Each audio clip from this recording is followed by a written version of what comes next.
అదే RTV app వార్తల్ని క్షణాల్లో చదివే అవకాశం ఉంటుంది. ఒక న్యూస్ పేపర్, ఒక టెలివిజన్ ఛానల్ మీ చేతుల్లో ఎప్పుడు ఉంటాయి. వెంకటేష్ నేత మనతో ఉన్నాడు, ఒకసారి మాట్లాడిద్దాం. ప్రస్తుత పరిస్థితి ఏంటి?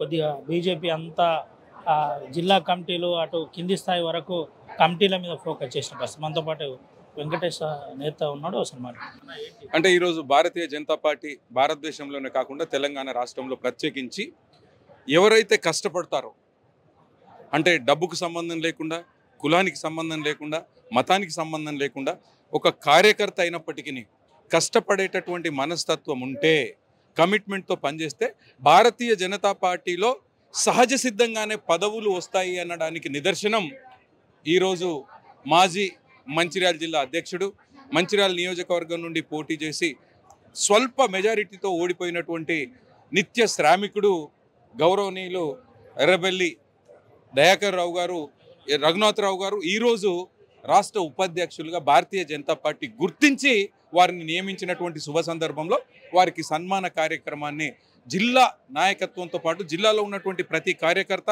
పెద్దపల్లి పార్లమెంట్ నియోజకవర్గంలో ఉన్నటువంటి ప్రతి కార్యకర్త ఈరోజు ఘనంగా సన్మానించడం జరిగింది. ఎట్లుందన్న పరిస్థితి? పెద్దపల్లి పార్లమెంట్ పరిధి కావచ్చు, మంచిర్యాల జిల్లా కింద ఏంటి సార్? వెంకటేష్ అన్న అసెంబ్లీ వైపా, పెద్దపల్లి పార్లమెంట్ వైపా? వెంకటేష్ నేత అసెంబ్లీ వైపా, పార్లమెంట్ వైపా అనేటటువంటిది పక్కన పెడితే భారతీయ జనతా పార్టీ తెలంగాణ రాష్ట్రంలో ముఖ్యమంత్రి పీఠాన్ని అధిరోహించడమే భారతీయ జనతా పార్టీ యొక్క లక్ష్యం. నంబర్ 1. నంబర్ 2, ఈరోజు బీఆర్ఎస్ పార్టీ కనుమరుగైపోయింది. కాంగ్రెస్ పార్టీ ఇచ్చినటువంటి హామీలను నెరవేర్చడంలో విఫలమైపోయింది. కాబట్టి తెలంగాణ రాష్ట్రంలో ఉన్నటువంటి ప్రజలందరూ కూడా భారతీయ జనతా పార్టీ వైపు చూస్తూ ఉన్నారు. భారతీయ జనతా పార్టీకి ఒక అవకాశం ఇవ్వాలి అనేటటువంటి ఒక దృఢ సంకల్పంతో ఈరోజు ప్రజల గ్రామాలకు వెళ్ళినా, మండలాలకు వెళ్ళినా, ఎక్కడికి వెళ్ళినా భారతీయ జనతా పార్టీ నరేంద్ర మోడీ గారి నాయకత్వంలో బ్రహ్మరథం పడుతున్నటువంటి సందర్భం. ఖచ్చితంగా వెంకటేష్ నేత వ్యక్తిగతంగా సంబంధించి అధినాయకత్వము, రాష్ట్ర నాయకత్వము, కేంద్ర నాయకత్వము ఇచ్చినటువంటి ఆదేశాలను తూచా తప్పకుండా పాటించే